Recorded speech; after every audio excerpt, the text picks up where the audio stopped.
Welcome, everybody, to Be More Rugby podcast that's truly international.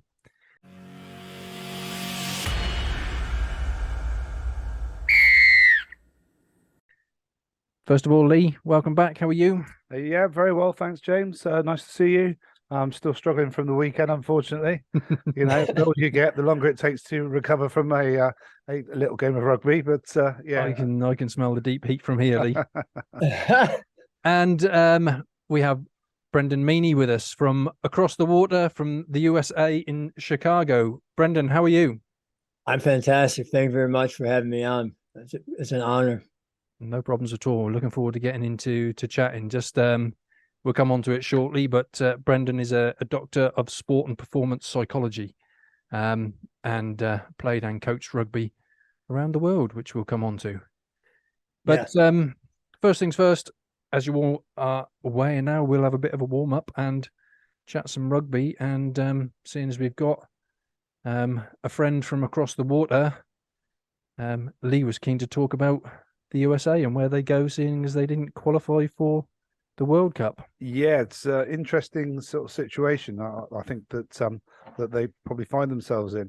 For me, first of all, it was a big shame that they didn't qualify, being as the World Cup's coming to them in 2030. And I really think it would have been another springboard to try and move the game on within America. But Brendan, how do you see it? How does the game sort of sit in America currently? Well, a little anecdotal story. A couple of my former South African teammates and coaches came over, and they came up to our first game. We rock up to the pitch, and they go, "All right, where's the change room?" And we all look around and go, "Change room? You're not going to find one of those around here."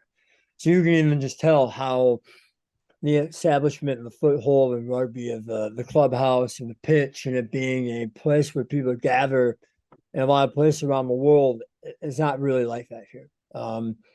The MLR has done a lot with a very grassroots campaign, and they've done a good job of getting the product out to people who already follow rugby. But the problem is that that's such a niche group of people, and them getting new interest in the game, there's been a lot of barriers to entry, and that could be with the over simulation of sport that we have in this country, football being king here, American football and baseball, hockey, NBA, even throw in lacrosse and golf. They're all vying for attention. And one more sport with, from the American perspective, with very complicated rules and very counterintuitive of passing the ball backwards and move forward. There's a lot of confusion about the game. When people found out I played rugby, a lot of times they'll ask me, "Oh, is that the one where you run around with a stick and you scoop up the ball and throw it?" I'm like, "No, that's lacrosse." So it's growing, and they've done a great job with what they have, and trying to incorporate some of the international game, especially players on the back end of their career. But we did have two franchises full with MLR. You had LA, which is a huge market, the second largest market in the country, and then you had Austin, which is another growing, budding metropolis that has about 2 million people, and people who are kind of like fringe thing. So rugby would be considered a fringe sport here, and people in Austin that their city saying is keep Austin weird. It's a very unique, very interesting place with a lot of art and a lot of people following their passions. And if rugby didn't take off there, there's some uphill battles that the league has, but they've done a great job. And actually, this season we're finally having a professional team in Chicago. So one of my friends, Phil, was able to make that happen, and kind of in one very quick fell swoop. Brought a team in Chicago, then they started another one in Miami. So I wish them the best of luck. I'm going to be a fan. Again, supporting one of my buddies who's involved in the ownership, but your guess is as good as mine. I wish I had a better answer for you. I can give you more of the synopsis and let you make your own decision. I must admit, we were surprised when the USA didn't qualify, especially in the fashion that it happened. But we kind of thought, how's that? Because a number of our lads go over to America for sports, because America to us is certainly during that education phase is so good to give opportunities for young sporty lads and girls to go and get an education, doing what they love, and come out of the other end either with a contract out there, or come back here and pick up a contract back here, or at least come back with a good education. But I think the way I saw it was there's going to be less of an interest in young boys and girls that want to go to America for rugby now that they haven't qualified for the World Cup until the next phase of World Cup, challenges. What do you think? It's certainly a difficult one. It's interesting to get Brendan's take on it about the actual. Is there any space for the game within the country itself? Certainly, when my lab has been looking at going out to college, specifically to play and to do a degree, I found it quite difficult to find the information. There was it wasn't forthcoming. It wasn't easy to source the information that I wanted so we could make a reasonable decision on whether it was the right route for him to follow. So that was a bit tricky, but it could well be because we don't over here, we don't appreciate the actual scale of, well, first of all, the scale of the country, and therefore the number of people, and therefore, what proportion of that population is even interested in rugby. And as you said, Brendan, people turning up and saying, well, is that the one where you use a stick and scoop the ball up and bat it? Well, that just kind of shows you that the word's not really out there. I think that's probably fair to say. And unfortunately, because of the fact that they've not qualified for the World Cup later this year, that's going to have a further negative effect in my opinion, which I think is a real big shame. And especially the way the actual qualification went, with the repechage losing out by 1 point, and then in that final sort of opportunity in Dubai, coming joint top of the table and losing on points difference. So it's a real tough way for the team that's trying to forge a way forward, move the game forward within the USA. It's a real tough way for them to sort of fall at the final hurdle, really. Yeah, that not qualifying in this upcoming World Cup, especially with us winning the bid, the host, the next one, it would have been a great segue and would have gotten a lot of people excited. Oh man, there's a lot there to unpack, but where I would start is that collegially, it's not advertised much, but there are finally schools giving out scholarships. It doesn't always come in the way of like the big public university.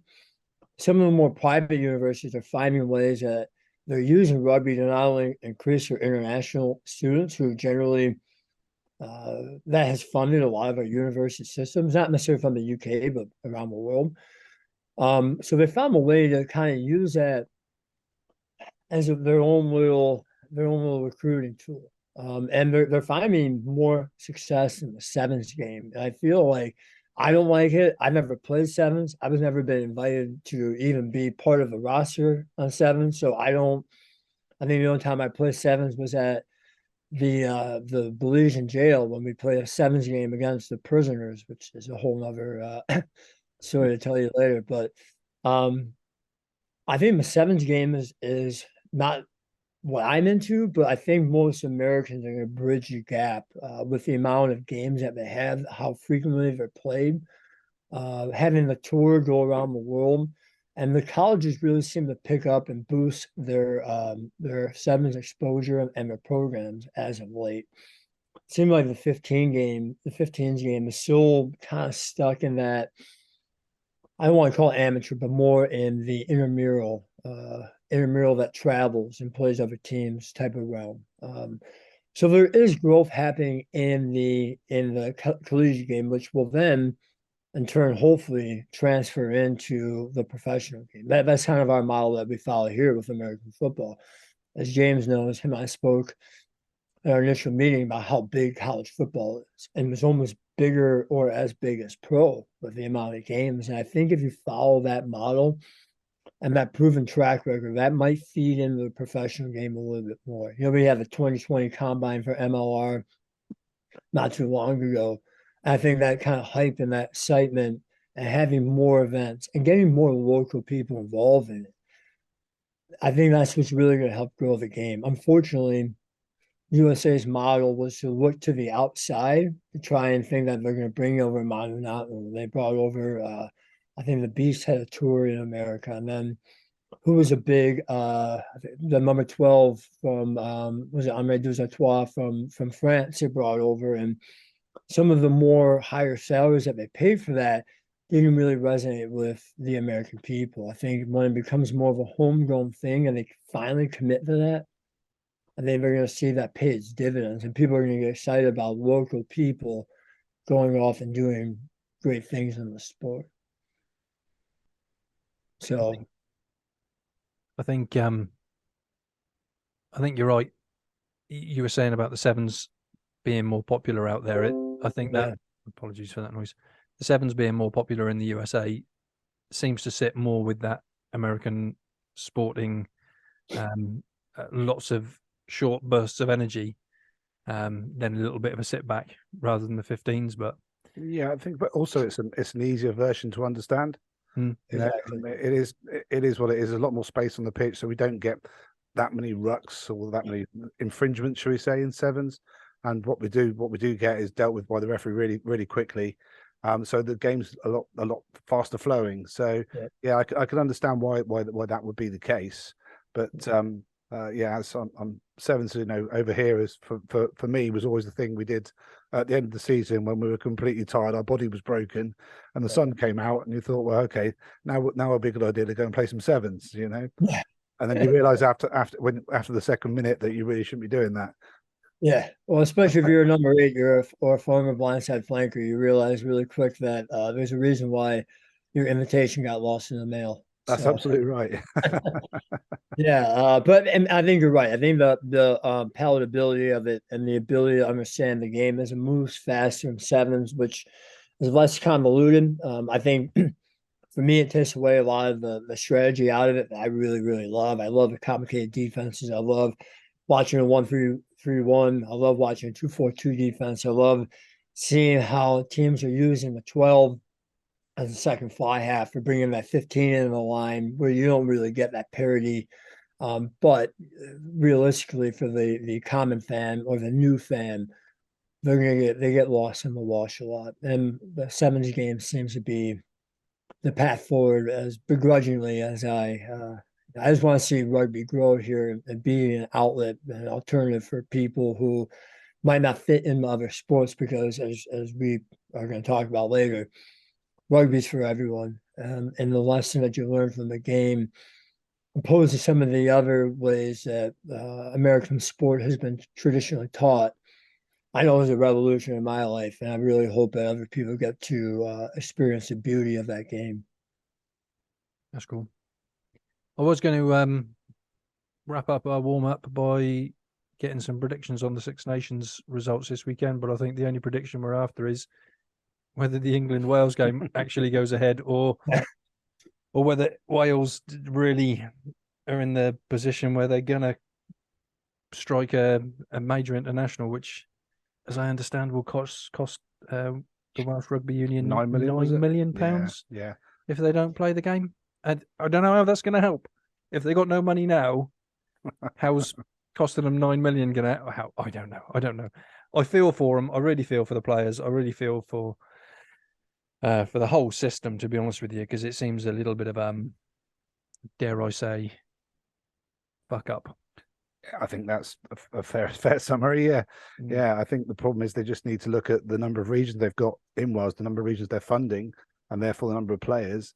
Have a look at the pot of cash they've got and see how they divvy it up.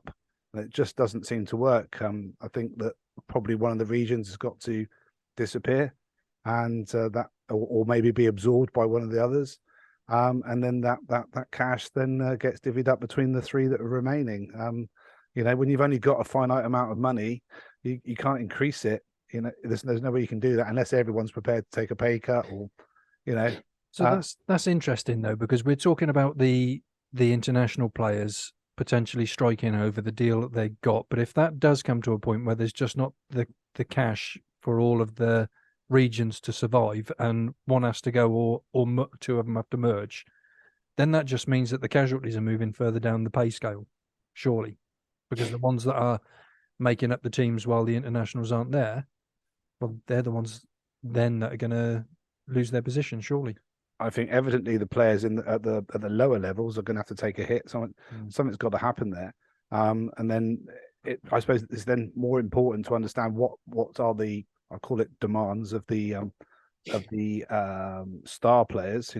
What sort of remuneration they're demanding, and really that's going to be the drive to understand how much cash there is remaining to support the players in the lower levels, which of course underpin the regions, and of course underpin Welsh rugby as a whole. It's a difficult one, but if the money's not there, it's not there, and not playing this weekend and a potential £9 million loss to the Welsh Union, it's not going to help the situation at all. And I think this 60 game cap rule, I think that they can't afford to keep that in place. If these lads are going to survive, and the teams actually, the regions are going to survive, I think they've got to give some of the younger players an opportunity to go and get bigger money. Oh, I think so. Elsewhere, and still play for Wales, and I understand why they want to do that, but if you look, I read up on that. I was very unaware of the 60 cap limit, and that's when you're finally free to go and explore other options. And I've heard about a lot of all white players going to Japan, a lot of English players going to France and making those jumps, and everyone but the Irish really seem to be looking out elsewhere. And I didn't realize that rugby was in such a dire financial state with the amount of constraints that were on the players.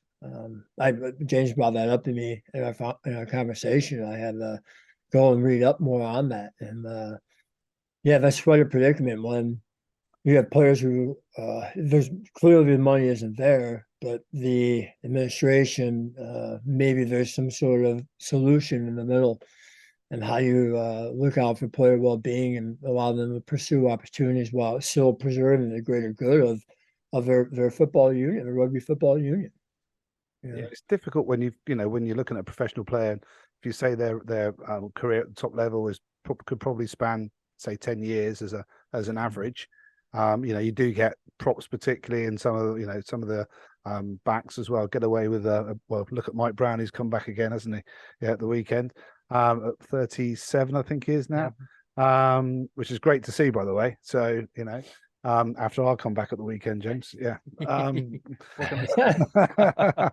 But yeah, it's very difficult for someone who's got such a short earning life, if you like, at that level, to restrict them and say, no, you can't go and play in France and earn some decent money for bigger money. If you don't go and do that, you will not be able to be selected for Wales. It just seems not quite right, and they've got to find a way around that. But I mean, you got to think South Africa did that for a while, and their play deteriorated significantly. And then when they kind of reeled it back in, again, I don't know what the answer is. We're just pontificating here, right? Solve all the world's problems. But South Africa had from 2015 down to 2020, their play in international rugby dipped significantly.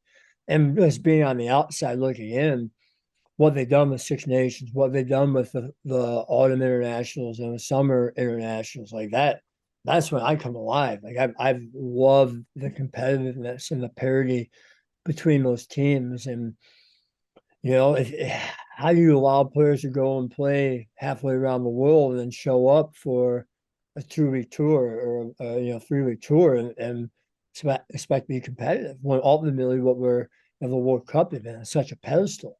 And I feel like the international game will feed the World Cup better. And I don't know if that message comes from the club level. You guys will know more than I do, but it's difficult. I think rugby's in dire straits, I think, everywhere. Well, we certainly haven't got enough time to solve it tonight. So We haven't. With that, then, I think we cross our fingers and hope for an England-Wales match this weekend, and hope that Wales are on it as well when they turn up. If they do turn up, they haven't got all this crap going on in their head. They don't need it. So hopefully let's have a good weekend. And yeah, let's kick on with our first half. So first of all, everybody, I want to welcome Brendan Meany from all the way across in the USA. He's a doctor of sport and performance psychology, educator, and yoga instructor. He moved from college football to play rugby in Chicago. He then played in England. He's then coached in South Africa, Argentina, Japan, USA.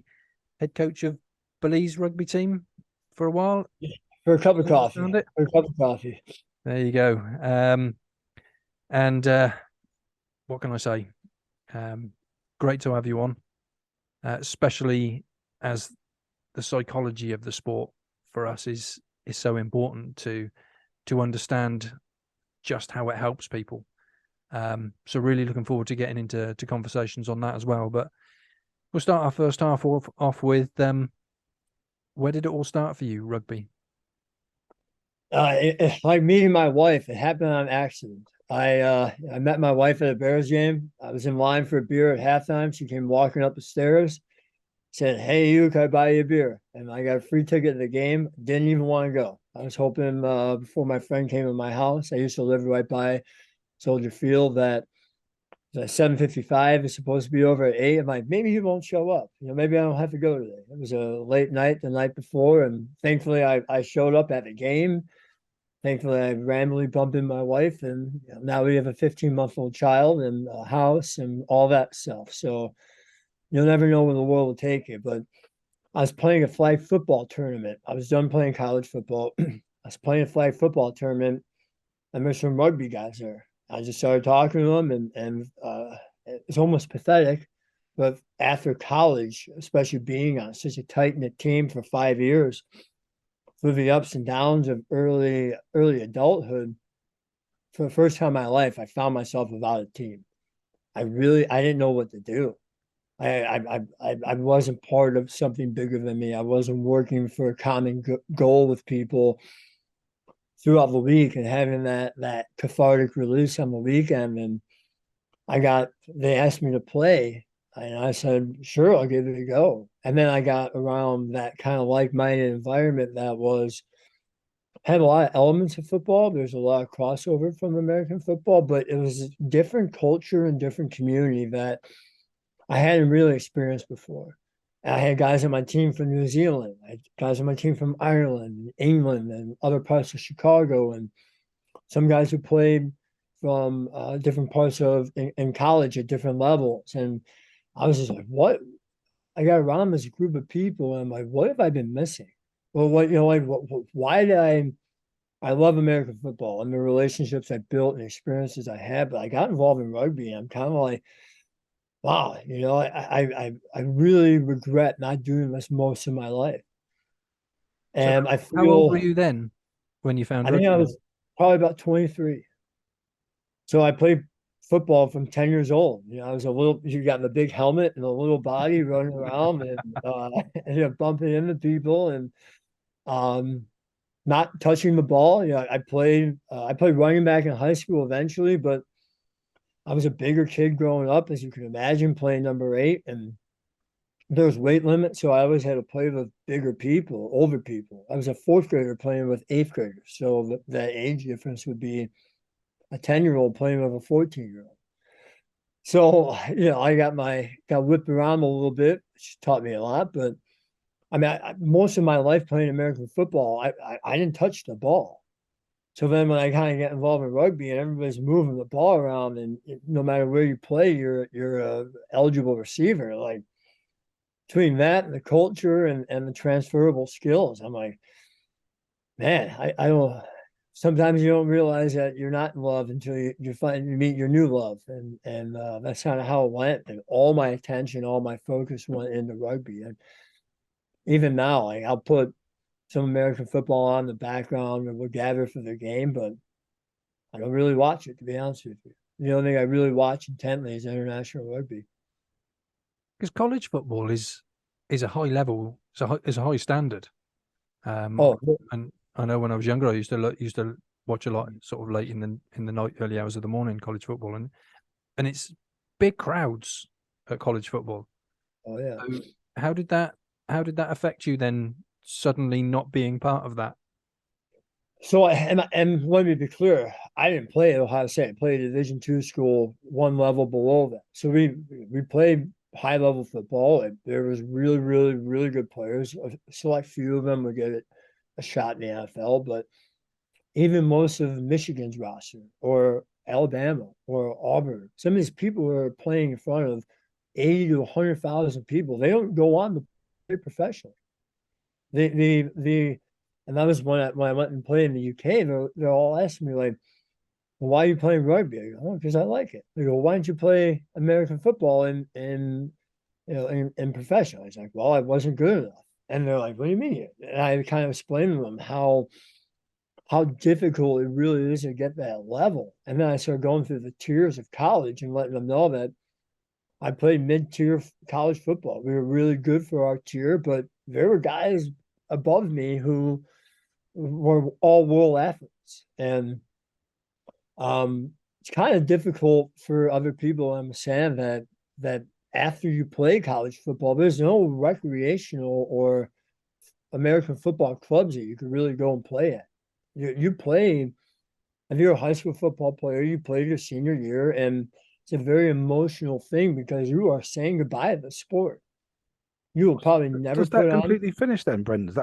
That's finished and there's no league to move into, or okay, I No, wasn't aware of that. Okay, No. that's yeah, interesting. and unless Yeah. you're offered either a scholarship or a walk on, or you participate somehow, some way at your college. But there's no American football outside of playing at the highest level you can play. And for most American football players, that ends when you're 17 or 18 years old. Wow. So when you're a senior in high school, your last level, kind of like your sixth form, before you go off to university, you play your last high school football game, and half the young men or now a lot of women are playing American football as well. People are sobbing. That's it. So you might play from 8 years old to 18, and you'll never get that opportunity again. So with college, you either get asked to go into maybe a combine or maybe some sort of developmental team, which there's not many levels in the NFL. Or Germany has a few opportunities. I think there's some smaller American football leagues in Japan, and that's irrelevant because they're nowhere near the caliber or prestige that the NFL. I mean, the NFL is a worldwide product, so That's it's very strange. I was surprised at Hmm. that with as well, Leigh. I thought it was that there was just more, local clubs and stuff that you could go and get involved in. But so that beggars the question as to why rugby is not so much more popular in the States. So, for example, say you saying you moved from American football to rugby and loved it. It begs the question: why doesn't more people that have played college football go, well, what else can we do now? Oh, rugby's there, and rugby's there for somebody in their late 30s, Leigh. Yeah, something like that. late 30s a while ago. Yeah. That's a great question, and I really don't have an answer for it other than the idea that American football is so dangerous. The idea of us playing contact sport outside of something that's organized, even though rugby in the UK is very, very organized. The idea that you're playing rugby on a Saturday afternoon, like I'm a high school teacher. I would go in with like stitches under my eye and my eyelid sutured up and black eyes, and people would be like, "What a savage!" I was like, "No, I was playing rugby," and then that's when, "Oh, were you playing with the stick and the ball?" And well, something different.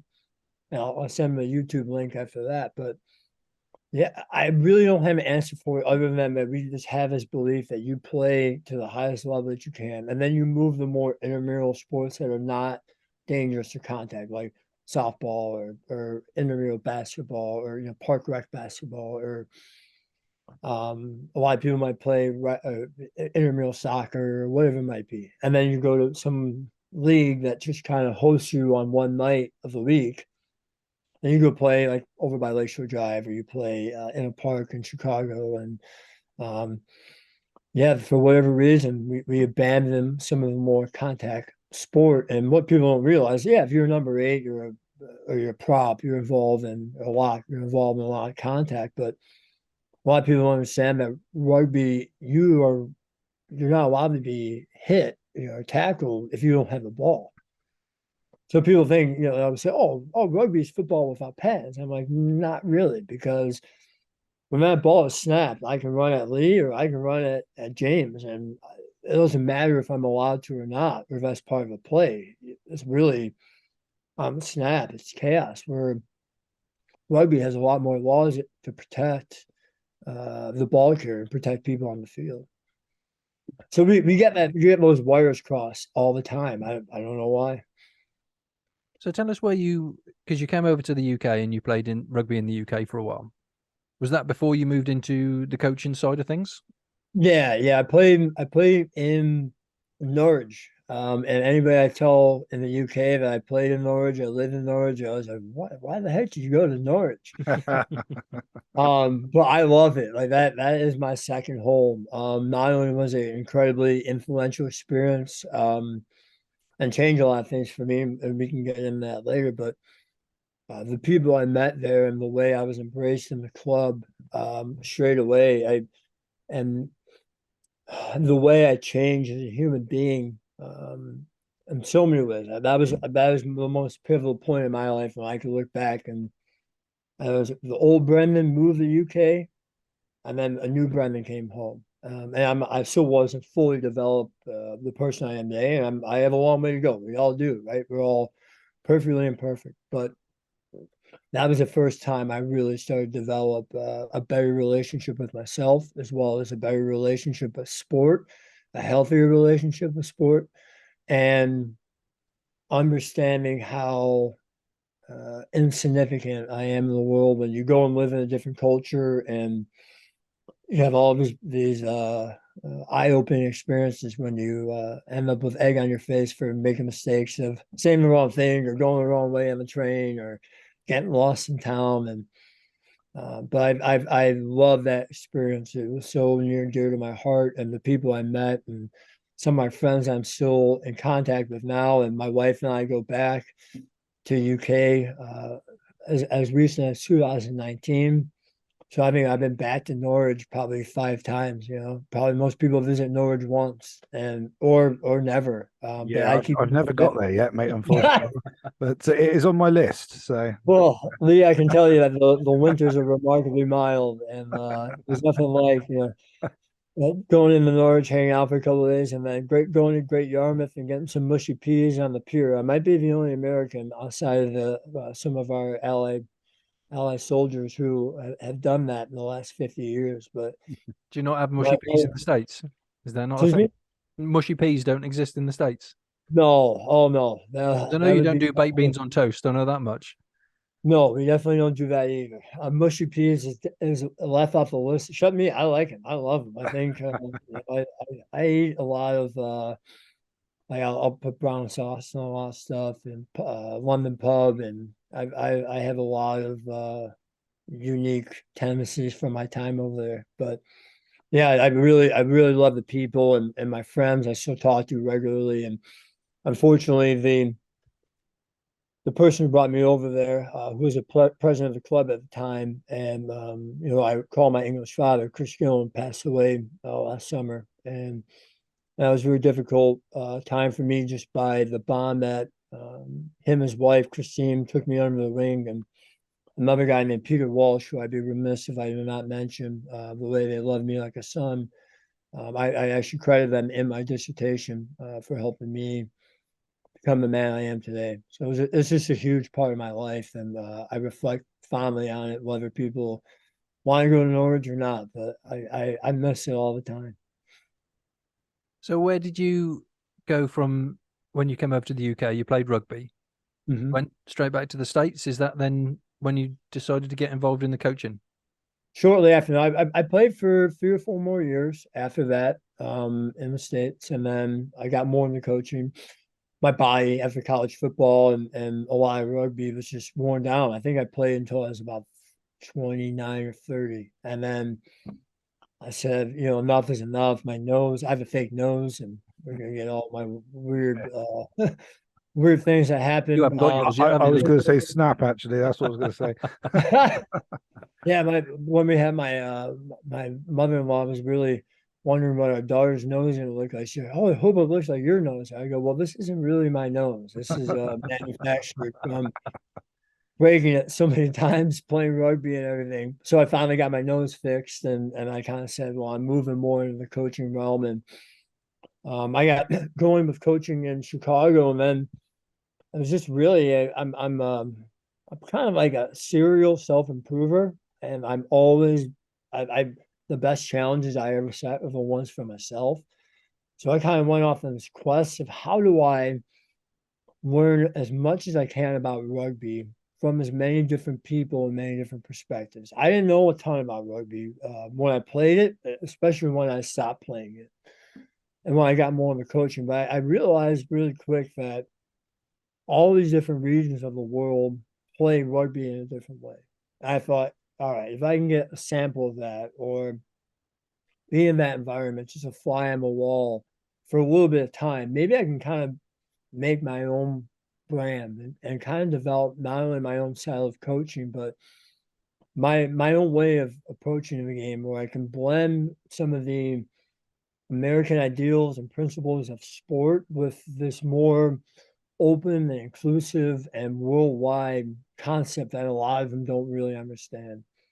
And that's what I do a lot with in coaching and research. I'm one of the few researchers who has their foot in heavy in research and heavy in applied coaching and learning. And I think I one of my knacks, kind of like what you, Dr. Adam Nichols, pretty good. I'm pretty good at synthesizing information from a lot of different perspectives and finding ways to not only share it in a understandable and welcoming way, but try to create a healthy relationship with it and try to create a fun environment with it where you simplify it so people you limit barriers of entry, but you allow them to kind of explore the idea of not only the sport of rugby, but the greater culture of it, because that's half the fun. Half the fun is the incredibly unique, incredibly strange people that you meet, and not strange in a dangerous way, strange in like a really, really fun way. And the stories that they bring, not only to your team, but the color that they add to your life. And some of the experiences I had through rugby, not only were life changing, but man, we're gonna need a few pints for me to go over all those and tell the wives and the children to go to bed because um, there's some wild things happen.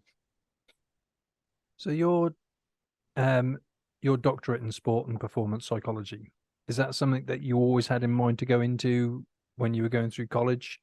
Or was that something you took on? You said a self-confessed serial improver. Is that something that came to you later in life?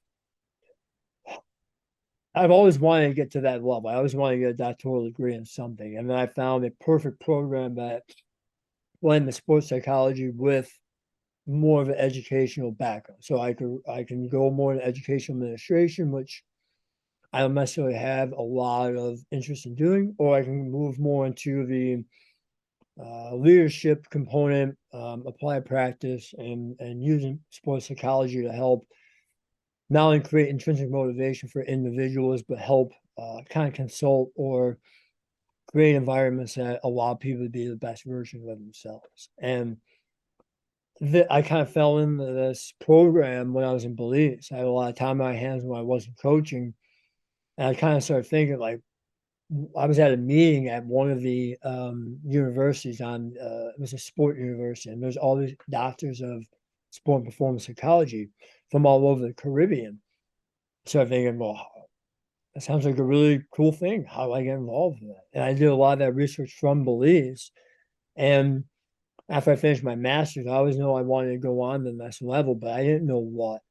And I found myself in the time that I was coaching, from when I stopped playing rugby to when I enrolled in school, that I was more of a psychologist than I was really a coach. And the kids I taught at high school, I was more of a psychologist than I was a teacher. And I wanted to start putting science behind what I was doing. I've always had a knack for leadership and connecting with people. And now I have the science behind what I'm doing, even a firmer understanding of why I'm doing it, but understanding how I'm doing it, and when that doesn't work, what I can do differently. Because I'm a big believer that the world, every single thing in the world is based off a relationship. It's a relationship with stimuli, people, things, places, thoughts, ideas.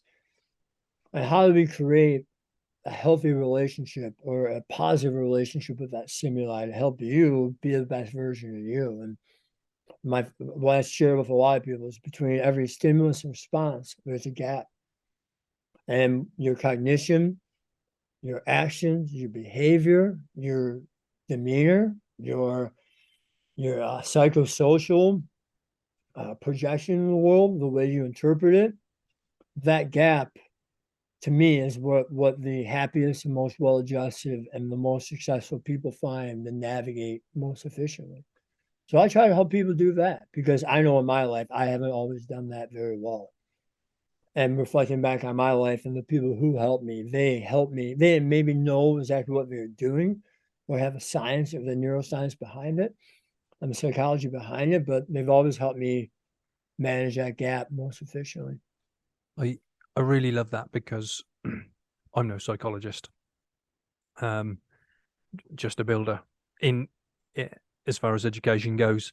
But with regards to what we want to do with, with the whole Be More Rugby idea and the reason I've sort of got involved with this, and I know I speak for Leigh and for Jay, the other co-host that comes on often, and you'll probably recognise this. When we're at training with the academy and watching the lads move around, there seems to be all of what you said there in that melting pot with the lads, the way they interact with each other, the way they learn with each other, the way they support each other, and the way they respond to each other. But it's not something we'd call a psychology lesson. It's a coaching course, a session, training session, whatever it is. But all of that appears to be there. Would you say? I think absolutely it is. No, I think the problem is, how do you put it all together? Really, all the elements are there, all the component parts, but how do you put it together? And as you said, to make them be, the best they can be, which is, I suppose, is the crux of the challenge, really. Every day, every time we have a session, there's something else that comes from it. You something happens, and something happens with one of the players, and they, more often than not, to be honest, it's not actually any input from the coaches. It's actually one of the other players that helps them to find their way. It's not necessarily, we just give them a little poke in the right direction from time to time, but generally it's the player group which tends to help each other, and that's what's I mean, we've been in this academy environment for now 3 years, and I think it's only now at this point we're sort of starting to recognise those things taking place. But it's very interesting anyway. Yeah, I saw James' post, and I forwarded it and liked it, and some of my network really jumped on with what you shared about you being your own ecosystem, and that you are a mind bind crouch set. Yep. You're Freudian slip there, but you are a mind, your body, and your emotions, and your confluence of all these things, and how you find the right balance of all of them to help you be, again, the best version of yourself. And I really found that coaching is a bi-directional process where you're trying to create environments that allow people to explore all their talents and all their capabilities. So you want to create a framework that allows people, or men, women, whoever might be coaching, to find themselves within the game and within the team. And then you have to provide the structure and support to allow that to be supported through that journey or that process or whatever it might be, of them as a rugby player, them as a person. And what I do a lot with teams is I help them design not only with the coaches but also inclusively with the players, is how we design a framework that everybody agrees upon. So we all have a guiding light. We all have guiding principles of when I design a training session, all these things are present in that training session because I know that if I do that, not only am I going to keep our team intact and keep us moving forward cohesively towards your goal, but you know that people are going to be happier when they're at training because although you might not say it explicitly, and you very well can, hey, right now we're working on decision making. That is a component of autonomy. One thing that we try to do is we try to develop autonomous rugby players. So during this little game or this little grid or whatever you might be doing, there are no wrong decisions. I want you to practice making decisions. I don't want you to care about if that ball is a knockout. I don't want you to care if this is a bad pass. I want you to practice making decisions and hard ones.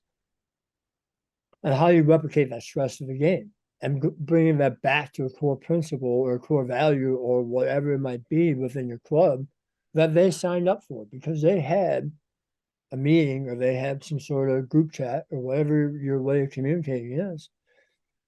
They were asked of what's important to them. And now you facilitate that importance. And not only do you reinforce it in practice, but you give them the opportunity to exercise that. Right? How are you going to become a better communicator if you're never given the opportunity to communicate? Yeah, that's absolutely right. You Absolutely know? right. So, It's about giving them the opportunity. It actually reminds me of our game. I'll bring this up because Leigh and I got soundly beaten, properly beaten on Saturday. Yeah, that's fair to say. But we had 4 of our academy players making their debut for senior rugby, and much as we can stand on the sideline and I stand there more in a first aid and management capacity, and Leigh as head coach overseas with the other coaches, but it's more difficult, I think, when you're on the side of the pitch to influence the way a player responds when you're on the pitch with them and they make a mistake or the opposition breaks through and scores. It's easier to be on the pitch because I think there's more of a degree of empathy and sympathy when you're there with them to say, it doesn't matter. It's all good. We get up, we go again, and we keep going. But when you're stood on the side of the pitch, it's a bit more difficult. So, like you say, and you referenced Professor Adam Nichols, who we had on a while ago. He was talking as well. In fact, a few of our guests have, just the same as you did. It's about creating that environment whereby they can feel safe to make mistakes, feel confident with their teammates that they can stand up and go again, and that it's not a disaster that they made a mistake or lost the ball. No, they once they're out there, they understand that they're an individual themselves and what they do within the team, but they're part of that bigger thing. The team is the bigger element that's there for them on the day. Yeah, and as you said, Brendan, it's all about we encourage them to make choices, make decisions. That's what it's all about. They're not always the right decisions, but they have made a decision. And that's then you can then learn from your sort of history as to what you might do in that situation when it's confronted again. When things go wrong on the pitch, and they always do, and they always will do. And it's how the boys all come together and support each other, so no one feels alienated at all or victimized because they've made a bad decision. Once that happens, then people will stop making choices and making decisions. But I think James is right. Going back to what he was saying, it was a lot easier. One of the academy players making their debut was my son, actually. So we ended up playing in the centre together for the last half an hour. So that was proud dad. I was a proud. Yeah. I am a proud dad. I was especially proud on the day. There is certainly more empathy when you're on the pitch and you're within the team. Whereas sometimes from an outsider's point, of course outsiders, but from part of the academy, but looking at the game from the sidelines, you can't feel what they're feeling. And it certainly was a bit of an eye opener for me. Yeah. And that's part of like what I do a lot with a group of practitioners, Dr. Michael Mantel and Dr. Darren Davison. Dr. Michael Mantel is a psychologist from San Diego, and Dr. Darren Davison is a oncological surgeon from Seattle. And we're starting to do where we're helping coaches regulate the psychophysiology to create safe spaces so that not only are they internally regulating their own environment, as James mentioned, with the player and the individual, the mind, the body, and the emotion or the emotive, but how you use your emotions and your demeanor to project out safety as well. So how you identify where you're at, how you use an actionable skill on how to catch where you're at. So you might be really angry and you use something like maybe diaphragmatic breathing, maybe reframing, maybe appropriate attentional focus, maybe alleviating the tension, mental tension, by bringing your eyes into the crowd, bringing your eyes, causing your optical nerve to open, suppressing cortisol. How do you find little techniques that helps regulate your physiology so you don't transfer that onto the players? So again, it's bi-directional within the team, meaning the individual and the group level, but it's also within the coach. Then what are you feeling internally? How are you projecting that out in the environment? And how is the environment then in turn affecting you? So there's a lot of movements going on there, and that could be grounded in many, many different ways based off of something that you find relaxing or calming, or you might need to be energized.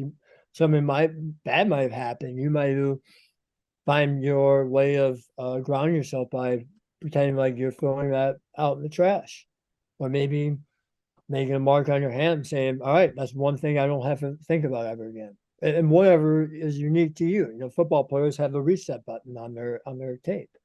There's so many things that you can do. And are you putting that into practice? And no one's perfect by any means. Sometimes the ref makes a horrible call. But are you making the situation better based off of your demeanor? Are you further creating physiological and psychological tension on the pitch by the way you reacted to a bad call of the referee? Or are you doing that where you're bossing your kid around too much in the center? It's not saying that happened, Leigh, but you never know. Like, I saw a lot of tension. The way around, I think it was. Well, he might argue I was lacking a bit of pace. I think that was the issue. So. And when you're in your late 30s, that happens. You know, a lot of times that the young bucks don't understand that. But yeah, that's something I've really moved more into, is how do we regulate our internal environment to project safety out to our external environment, and how do we perceive our external environment appropriately to remind ourselves that we are psychologically and physiologically safe. I like that idea, and thank you for referencing the video you saw of the talk I did on the teamwork of the mind, body, and emotions. That, funnily enough, I've just finished the book The Chimp Paradox by Professor Steve Peters. I don't know as you've heard that one. He's very clear. He's very clear about. He's worked with a lot of Liverpool FC, Ronnie O'Sullivan, the British cycling team, that sort of stuff. Very clear about the fact that sometimes our emotions take over, and our sense of reason, the human element of us, can't control it. But also that, like you were saying about the automated responses being he refers to it as the computer element, or I'd call it the sort of the body element. You do things instinctively, and he talks very clearly about how really you want these three things to work. So I'm pleased you got that right in that book anyway, off of what I was thinking. But we talked to the lads in the academy, and I say the lads because sadly we haven't got enough of a ladies team to create a female academy down here yet, but hopefully that changes, one day soon. But we have them in occasionally to do video analysis, and we look at what they're doing, and it's interesting to see their emotional responses off of the back of a mistake.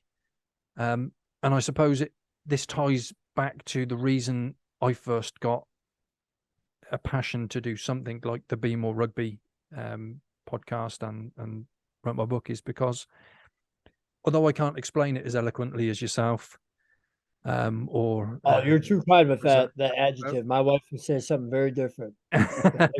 but it's so interesting to listen to the science behind it. But I kind of see it as, we're not talking about elite athletes really, but we can take the lessons from them. But go out on the pitch and make your mistakes and realize that you'll come off the pitch, you might have lost, but next week you can have another go. Prepare for it in a better way. And if they take that into real life and realize that when they go to work and they cock something up at work and they're getting a bollocking from the boss and potentially going to lose their job, in the end, it was a mistake. You can have another game. Just prepare yourself and go again.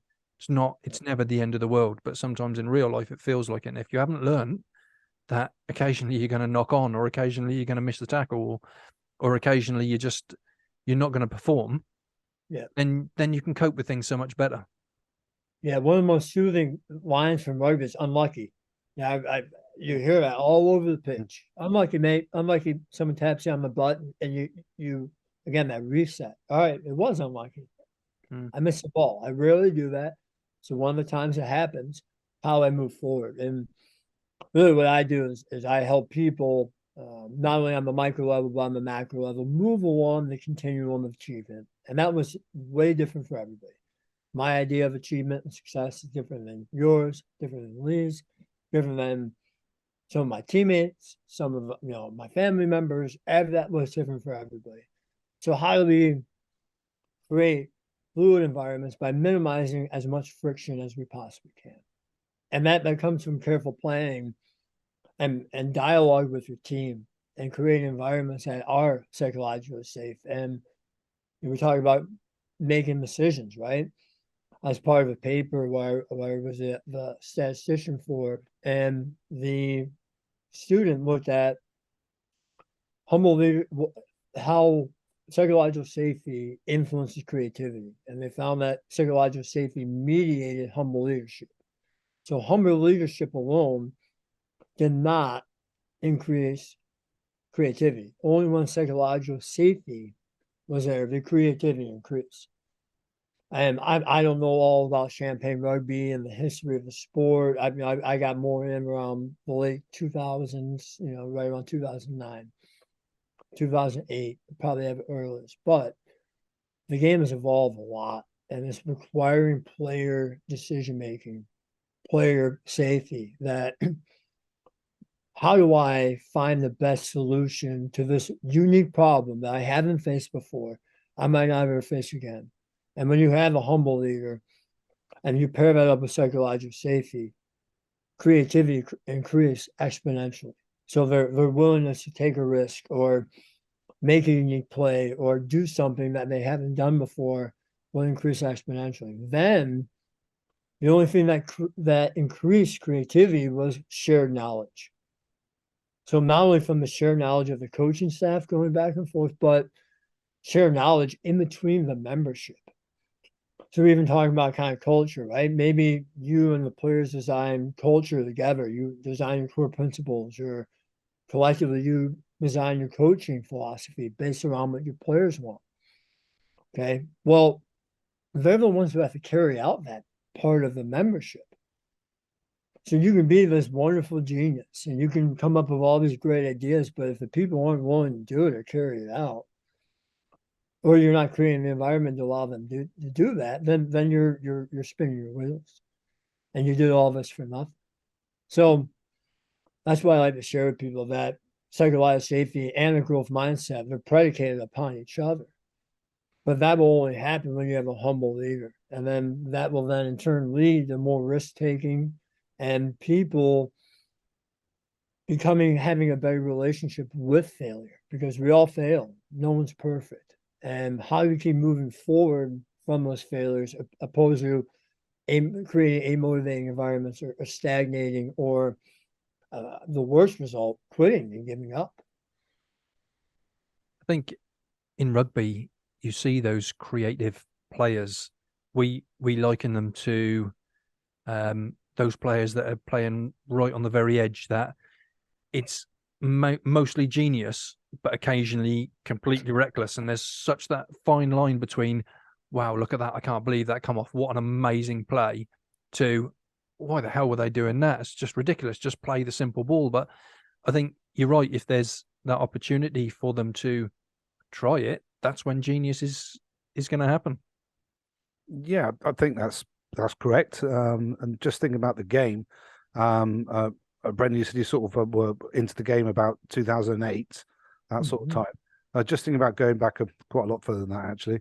I was just thinking about going back into the late 80s, early 90s, and thinking about the rugby I was playing within then, and also the international rugby, which was about.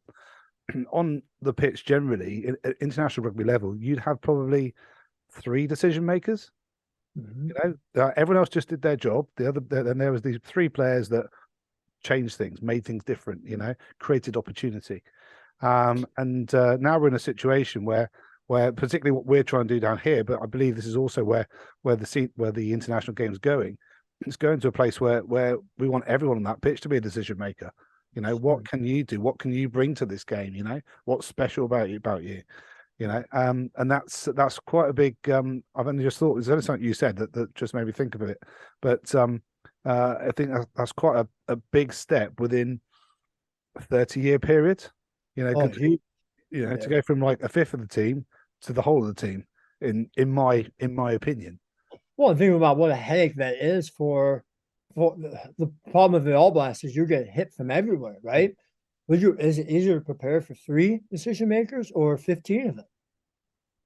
Of everyone on the ball, of everyone who ever touches the ball, and depending how you have your offense set up. When I was coaching, we ran 1-3-3-1, which is unheard of for American rugby. And my mentor, who's actually the head of Korean rugby now, Charlie Little, who is a South African who was living in Japan, and that's kind of how I got over there. Brilliant man, former, I don't know if I'm on SAS, South African Special Forces, awesome guy. Anyways, he introduced me to this, and I'm like, holy cow, if I can find a way to implement this, and even on the simplified version of the 151, where you have 4 different pods, and I can create 4 different decision makers with 2 options off that and build upon that. The American game, a lot of people didn't know what was going on. We had been stuck in 1980s rugby of, you know, two packs of 4 for the forwards, and then all the backs out in the back, you know, and then maybe we get them a ball, and maybe there'd be a move ran in the middle of the game. But the way that rugby's changing and spreading the field, and you have all these different decision makers, not just the 10, not just the 9, the 10, and then the 12, you know, using kind of the second fly half, but they're bringing the 15 in as a third fly half now. And you throw kicking in the middle of that. That is a headache to prepare for. On top of that, how much pressure does a fly half feel in a game to make all the decisions? Yeah. Right? Like I remember when I was playing rugby, especially at the amateur level in Chicago, whoever was available on the weekend, when I bound up right before we gave that last squeeze, before going out on the pitch, I would look around and I would either feel really, really good as a captain of number 8 who was in my 15 that day, or I'd be like, oh man, where's Joe McQuaid? Why is he not playing? Like one of my old teammates. So where's TJ Kenyon? Why is TJ not in the scrum today? And I would be thinking like, oh man, there's a lot of responsibility on me now. So then not only do you make it impossible to cover as a defense or a line to, but now you're diffusing responsibility on the players and the internal pressure that they're feeling. Because on those days, I knew Will Begani was going to take a big run. I knew that my old teammate in the UK, Dougie Greenwood, was going to crack the line. All I had to do was clean up over it. And you alleviate so much pressure when you disperse responsibility. I'm going to call halftime on this because I can see us being all night because I'm really enjoying you at the moment. So we're just going to have a halftime announcements. Really, the only announcement I've got is to all and everybody that's listening, this weekend we got some Six Nations games on. I can guarantee your local club will be playing them on the telly. Get down there, support your local club. Even if you're not a member of the club, you'll be welcome. Go and spend some money behind the bar, watch the Six Nations, get involved, enjoy, meet new people, have a fantastic weekend, and support local rugby clubs all over the world, because none of us want to end up in the predicament that the Welsh Rugby Union is facing. We don't want to end up losing our clubs. We just want this sport to keep growing. So please, I urge you, go and watch the Six Nations at a club somewhere. Just search up where your local club is and get down there. You will be welcome and you will have a fantastic time. And to any clubs that want any announcements on our halftime announcements, like we said before, get in touch with us either on any of the social medias at Be More Rugby or Be More Rugby, or email us at info@bemonerugby.com, and we'll pick up your message. We just want to promote grassroots rugby. So second half is where we look at how rugby has influenced yourself. Lee, do you fancy kicking off the second half? Yeah, let's go for it, shall we? Brendan, the first question for you is, what does rugby mean to you? I'm gonna try not to tear up. I'll promise you that. And if I do, edit it out so none of my rugby friends see this. Okay? No, it's just so transformational in who I became. As I mentioned earlier, it was a tipping point in my life that I grew up being a rugby player. I grew up. I had a new maturity. I had a new outlook on life. The way that American sport was ran up until I got really involved with rugby, and there's still a lot of it lingering, is completely contrary of all the wonderful psychological things we're talking about. I remember the best coaching tool that many of the coaches I had growing up was the F word. Not saying I never used the F word. I've used the F word in excitement as a coach. I use it with my friends, but that was the motivator that was used at you. Screaming and yelling was the only really form of communication, especially in the American football world. Even when I was coaching rugby, a unique approach where I would coach from the press box. Everyone else is on the field. And I had to do that as part of my evolution. I had to separate myself from being on the field. And being on the field wasn't creating the environment we were talking. So I went up in the box, kind of like they would do in professional rugby. And it was completely contrary to what everything I knew about life. And even I grew up in a larger metropolis area. I grew up outside New York City to begin with, and then in New Jersey, and then growing up outside of Chicago. I met people from all over the world, but I never really got to know them on such a personal level. So after that, after I got into rugby, that spurred me to go travel. I mean, I've been to over 50 countries. A lot of it is either through rugby or because I had a friend that I played with who had me come and stay with them. My friend Danny Schroeder, who was a Kiwi who was living in Australia, let me sleep on an air mattress for 2 weeks and then helped me out in my travels in New Zealand. And now he lives back there with his family, but just opened this whole world of people and things. And I had no idea.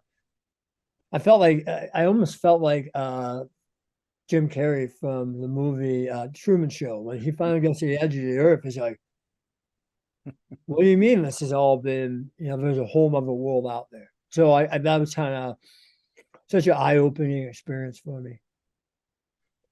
That's cool. That's really cool. So what would you say that you've learned from rugby that's helped you most in your day-to-day life? The variability of people and the variability of approaches to everything and anything. What I shared today, some more of it rooted in psychological theory. I don't know if those aren't my final thoughts. I hope I look back on this and say, man, whoo, that changed a lot. Or whoo, I can't believe I said that. Is that right now at this moment, that's my best knowledge that I have to share with you on how to create motivating environments for the individual and the group. But I think it just really taught me to be a learner and realize that I'll never, ever have everything figured out. And it helped me learn how to become comfortable with that. And that constant being outside my comfort zone helped me become a much more worldly and better adjusted person, but it also let me realize that I don't know anything. that my slice of life and the prism in which I view the world is a narrow thing, and that I need to continue to go and challenge myself to be a better version of myself. And I think if I'm able to do that, given my background and some of the unlikely things that I'm involved in, when you introduced me as a yoga instructor, people are like, what the hell is a rugby player, former college football player, number 8, big guy, teaching yoga? And I've been practicing yoga for 20 years. I started practicing in college. So that constant evolution, that constant self-discovery and challenging yourself and realizing that when you get complacent is number one, for me at least, life gets very boring. Number two, you're no longer growing and maximizing the short amount of time that you have on this planet. So I don't mean to get esoteric on you, but clearly it is a very, when I talk about rugby, I talk about its influences on my life. It's a very, very personal and emotional thing. I think everybody that we've spoken to before said, again, it's a very personal and emotional thing. It does do that though. It touches you in that way that gives you something that I don't want to say no other sports have, but team sports, camaraderie, friendships, Yep. like you say, opening your eyes up to other people. And I want to tell you, I was like, oh, this is great. I'm fully on board. The first couple of times, I had a really difficult time having a beer with the opposite team. And this is embarrassing. But they're like, yeah, we're going to go party with the other team or, have a beer and a meal. I'm like, I'm not going there. They're like, what do you mean you're not going there? I was like, why? We just lost to them. Like, I don't want to go hang out with the other team. Like, no, fool. This is part of the sport. And then gradually, I got better and better at it. Gradually, I became the one facilitating it. And then one of my nose breaks, I had to have a beer with the guy who broke my nose that day. And that if you can't check your ego at the door for that, or learn, if that's not a humbling experience, I don't know what it is, because he was huge. And not only he took my nose and my body with it. So yeah, it was a very wasn't a 100% all-in transition, but once I got involved in it and fully understood around, how the sport operated, then I became all in. And that was a very American approach to it.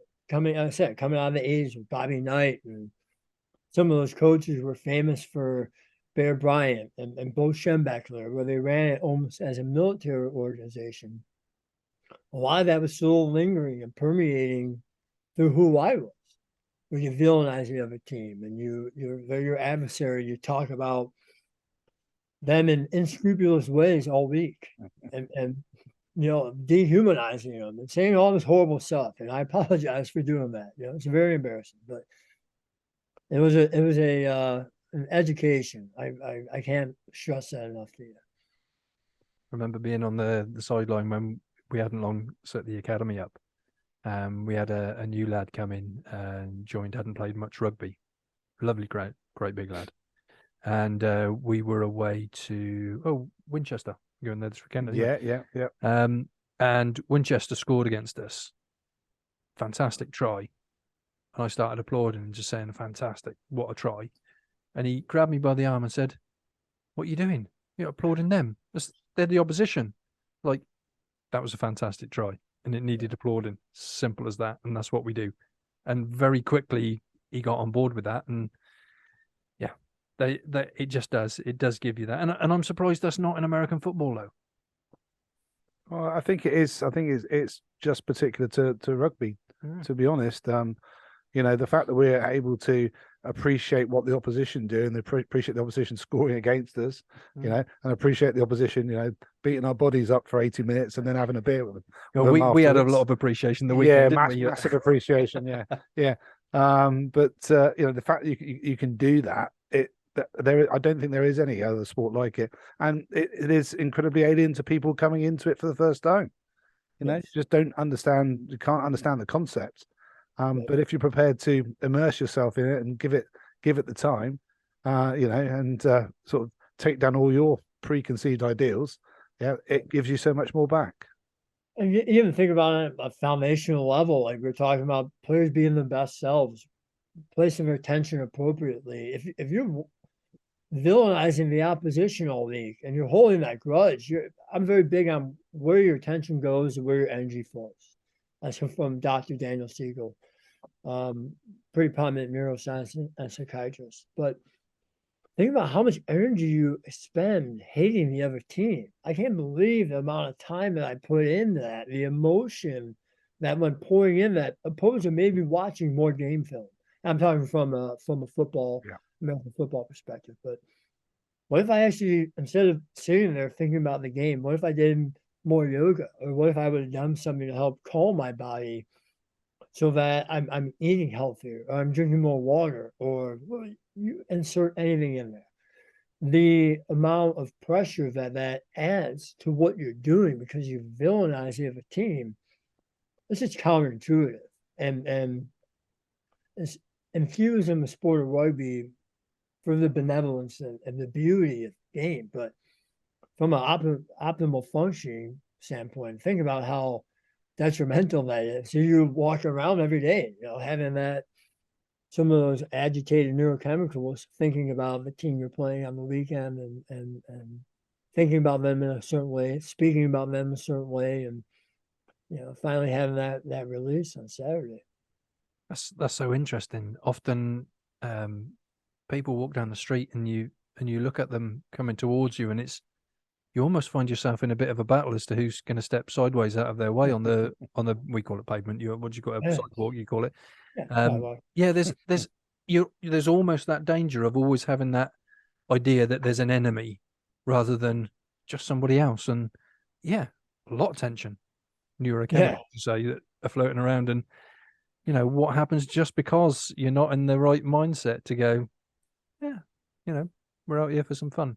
Yeah, when all that effort, sorry, Brendan. So all that negative energy and negative effort could be put into something much more positive. You know, how can I improve what I'm going to do this weekend? You know, how can I improve my team? You know, how can I improve my input into the whole experience? Yeah, it's that's quite an interesting thought, and how much time there is spent with these negative ideals. Yeah, it made me enjoy rugby so much more. I disassociated myself from the sport, really.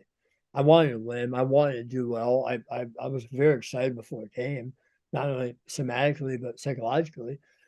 But it distanced me from the win and the loss. And I remember one of my teammates in the UK coming up to me after a game and handed me a pint and said, "Did you enjoy yourself?" And I was sort of going through my transformation. And I said, "No, we lost." And he kept saying, "But did you enjoy yourself?"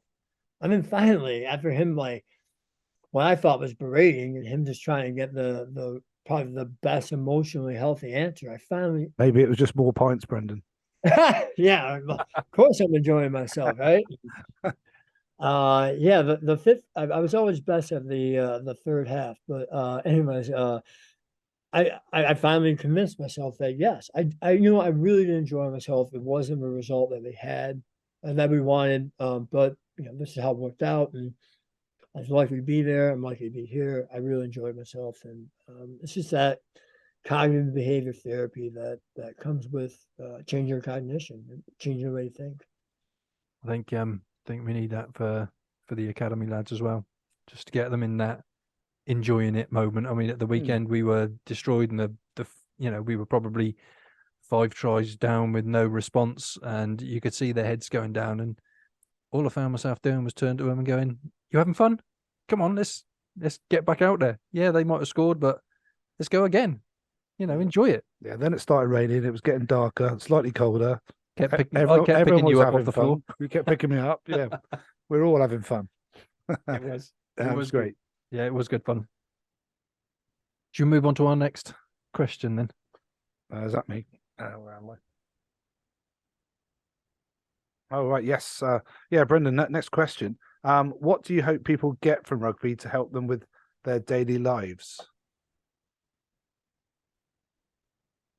Viewing challenges and failures or things that don't go according to plan, viewing them in a different way and recalibrating that relationship and using it as an opportunity to learn, opposed to as a condemnation or benchmark or some sort of indication of who you are as a human being. There's always another play. There's always another opportunity. You have to get yourself up off the pitch and go look for it. And that metaphorically in rugby as well as in life. There, again, if this podcast is 1 million people see it, awesome. Good for you, good for us, right? But I just hope that me verbalizing some of these ideas helps me get better at verbalizing them for the next time or for the one-on-one conversation with a student or my wife or some of my friends. And that getting back up off the floor is the hardest part, but therein lies the most fulfillment and therein lies self-efficacy. And through that self-efficacy is where you really, really start to enjoy your life, because you know that one mistake is not who I am, but it's an opportunity to move closer to who I want to be. And if anything that people get from this podcast, I really hope, and rugby in general, just the ethos of the game, I hope that becomes apparent to them, because it became apparent to me. And until that happened, I'm not really proud of my former life. And I can be transparent and honest about that. That the person who I become, like everybody, I wish people in my past knew what I've become so they can see the evolution of a person. And rugby is a major, major, major part of that. Yes, the game, but just the way that the sport operates, in the way that individuals within that sport, men and women, both conduct themselves. It was an eye-opening thing. Love that. Thank you for that answer. I just underscored and boxed in, one mistake is not who I am. I love that. That's really, really insightful.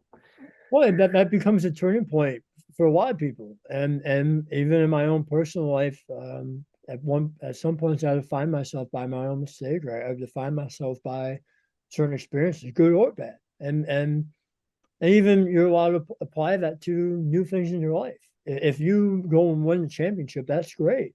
But now, how do we try to replicate our best performance? We're not always going to win the championship because that's an outcome goal. But how do we replicate that performance so that we have an opportunity to win the championship? Or how do we retool our progress to replicate that performance? So maybe we now train 3 days a week, or maybe we now work more on decision making, or maybe we work more on defense, or maybe we work more on getting back up off the park after a ruck or after a tackle, or whatever it might be. I just think that ethos of being happy but never satisfied, and not, I don't want to say not satisfied in a negative way, but knowing that that we want to be the best version of us, and that requires continual growth. And do you think there's ever a point where you reach that the best you can be? Is that a continual journey? Because I kind of look at it and go, to be the best you can be, nobody knows what that is. Mm-hmm. You've just got to work towards it, and you'll get somewhere. And when you're, in your last hours of life, hopefully you'll look back and go, yeah, I gave that a really good try. Yeah. Versus, I'm going to put a I'm going to put a level at which I want to attain and don't attain it, and then get into the last hours of your life and going, I never achieved it. What, how do you see that working? Is it something you got to have something to attain to, or is it you just hit as high as you can? So what I do a lot with people is I try to help them set lofty goals, but broad to allow for mobility and flexibility. I think rigid goals are great for some people, and some people need that. Some people need the keto diet. Some people need Atkins or whatever fad might be out. But a lot of that rigidity is very unsustainable. I shared with James, Leigh, that I have a 12-month-old daughter, and we'd like her to have 2 naps in one day, but realistically, that isn't always feasible, right? And sometimes it's not feasible based off of work commitments or babysitter commitments or social commitments or whatever it might be. And I'd rather be flexible and adaptable than be rigid and move with the wave. I don't know if you are either your surfers. I need to adapt to the wave. The wave doesn't need to adapt to me. And I think that's probably one of the best skills that you can train not only young people to deal with, but anybody in general. How you take what is in front of you, how you apply a lot of the frameworks that you might have experienced or you have from previously in your life. I mean, how you adapt to this new situation so that you're going to be true to yourself and say grounded, but you tactfully handle that challenge and you put yourself in the best position to achieve it or whatever it might be. And, you know, the whatever the last hours of my life might be, I know this path I'm currently on, I'm going to be happy. And that comes just from a lot of hard-earned self-awareness that if I'm ever lacking in that area, my wife has no problem in grounding me and letting me know right away. I'm sure as your better halves do. Or my friend in Bath, Chris Thompson, who I play rugby with, he calls my wife my significantly better half because she's significantly smarter, more emotionally adaptive, and better looking than I am as well. So yeah, she grounds me a lot in that way, but I know that the way I do, I am malleable in the way that I do try to always challenge myself and challenge other people. I know that whenever those last moments happen, I'll be happy. That's cool. So a last question then, what advice would you give anybody thinking of taking up rugby? I think I know the answer, but I'm looking forward to it too. Be patient. I think patience and flexibility are, if you're able to master those, it's going to help you ride the ups and downs that you're going to have a lot of beginner's luck. You're going to have people. I know when I first got to the UK, they were very excited about my physical abilities and what I was able to do in small close-ended drills. But then in the bigger game, I think that then fully transpired because I have a lot of rugby in my life. It wasn't a natural thing at that point. So understanding that, you know, you might have some beginner's luck and you're going to have a lot of great things happen, but there's going to be things that you need to overcome. And that is where you're going to not only find the most enjoyment out of the sport, but people noticing your growth and your vulnerability to do that. That's how you can develop those lifelong relationships. And unfortunately, you know, we don't have rugby as a focal point in our community like you do, but the relationships and the bonds that I forge with people either overseas through playing or coaching or whatever it might be, as well as here domestically, when you get together, there's not a lot of lost time that gets made up really quickly. And I got a message oddly from my friend in South Africa in Cape Town today, and how are you, my butt? Are you doing well? I was thinking about you. I just want to let you know I love you. And then he hung up. I was like, oh, thank you. You know? So I think if you, those, like anything, those who forge through and stay in difficult challenges on the other end are very, very rewarding experiences. And I think rugby might be there at the top especially in my life, but for many, many other people. And you get welcomed into this brotherhood that is going to hit you in unlikely places. I was in an airport in Thailand. I had my rugby bag, and some South African guy came up to me and started talking to me. Well, later that night, we met up and went and got beers. So I instantaneously had a best friend. But you never know. That's cool. I love that. Thank you for that. Well, I think we're going to have to call final whistle on our podcast. It's been absolutely insightful. Really enjoyed it. As I say, some of the takeaways that I've got from there. So I underlined, one mistake is not who I am. I'm a big believer in the fact that, just as you talked about, it really struck me, giving the people that safe space to go and try and not be afraid of dropping the ball or knocking on or missing a tackle, but realizing what they did, which caused it, give them a chance to go again, and having that safe space to go and do that and develop themselves, really is something that I love about rugby. Viewing challenges as opportunities that you can really get hold of and make something of. But yeah, I've really enjoyed it. Thank you so much for coming on. What about you, Leigh? Yeah, it's been fantastic, Brendan, listening to you. Some really, really interesting thoughts there, which have actually just spurred a few sort of ideas in my head, to be honest. But just a couple of things you said, like on your journey, be happy but never satisfied. I like that one. Yeah, I really like that one. And in the game, there's life lessons. Once you're down on that turf, get yourself, bounce back to your feet, and get on with the next play. There's always something coming again. So you've got a chance to put it right. You've got a chance to make it better. There's some fantastic information come out today. So yeah, really enjoyed it, Brendan. Thanks so much for that.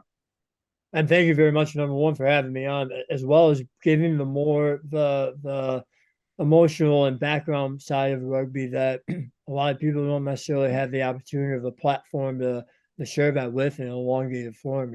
It takes a lot of time to share this and articulate the way that the sport influences not only the individual but the bigger group, and the things that you're doing and the guests you're having on is probably stimulating a lot of conversation. I know within my own group on LinkedIn, I know we've referenced your video several times, and the things that you're doing seem to be getting a lot of traction. So thank you for that, for the sport as a whole, and most importantly, thank you very much for the opportunity to spend the midday chatting about rugby and how beneficial it was to me, but also hearing how beneficial it was to you too. No, it was really beneficial. It's exactly what Be More Rugby is, as far as I'm concerned. It's exactly what it's all about. It's about chatting about rugby, learning the lessons, talking with inspirational people like yourself, and hoping that one person at least that is listening gains something that helps their life improve one bit. That's really, really cool. So everybody that's listened, thank you again. Really appreciate it. If you're liking what we do, like on whatever it is you're listening on, and follow us on whatever you want to follow us on, and give us some support so we can have more inspirational guests like Brendan coming on and talking to us about experiences and the life lessons that we get from rugby. And until next time, be more rugby. Thank you, Leigh. Thank you, James. It's been great. Thank you. Thanks, Brendan. Thank you, Brendan. Cheers, boys.